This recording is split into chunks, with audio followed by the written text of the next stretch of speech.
This map illustrates the staggering footprint of the ancient Aeldari Empire, the undisputed rulers of the stars.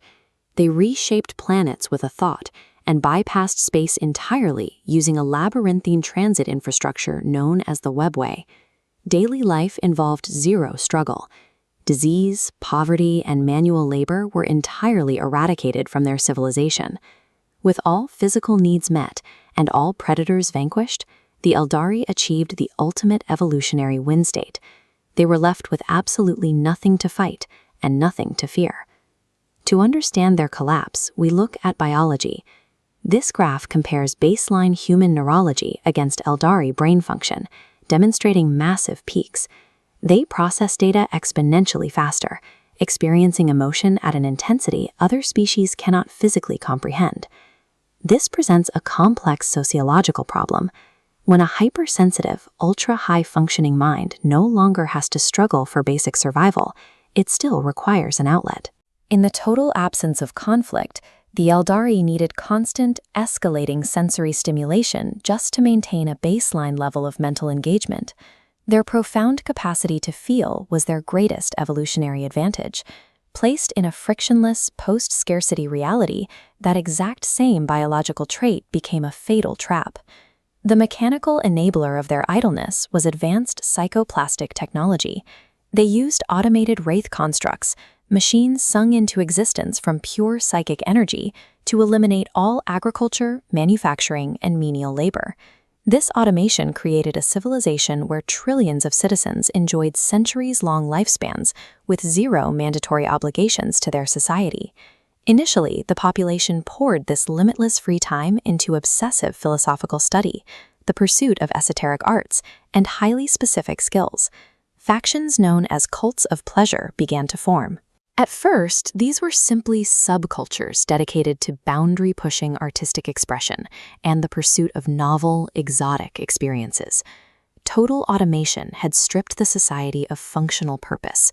The resulting vacuum of idle time provided the perfect breeding ground for extreme hedonism.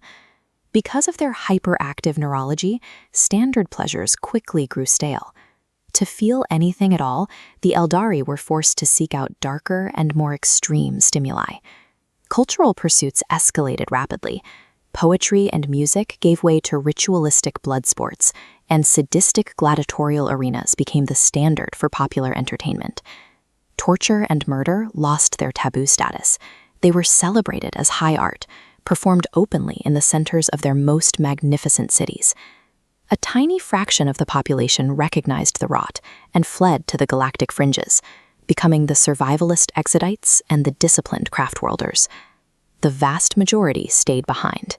The Aeldari civilization did not collapse into lawless anarchy. It fell because profound cruelty and depravity became the accepted, normalized baseline of their culture.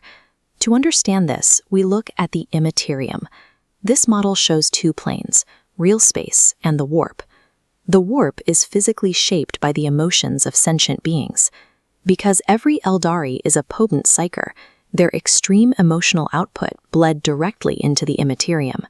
For thousands of years, the overlapping, depraved emotions of trillions of Aeldari churned and coagulated in the sea of souls. Deep within this psychic storm, a massive, embryonic entity was actively gestating, feeding entirely on the collective excess of the Aeldari Empire. The Aeldari's psychological rot carried a literal, mechanical consequence. They were unknowingly building an apex predator out of their own sins. Blinded by arrogance, the Aeldari ignored the warning signs. While blood flowed openly in their streets, the populace applauded the aesthetics of their own destruction. In the early 30th millennium, this collective depravity reached a cataclysmic crescendo, and the gestating entity achieved full divine sentience. The birth scream of the new chaos god, Slanesh, carried such violent psychic magnitude that it instantly ripped the souls from billions of living Aeldari. The physical aftermath was absolute. The epicenter of the Aeldari Empire was swallowed by the warp, leaving behind a permanent, bleeding tear in reality, known today as the Eye of Terror. The Aeldari were never conquered by an external force.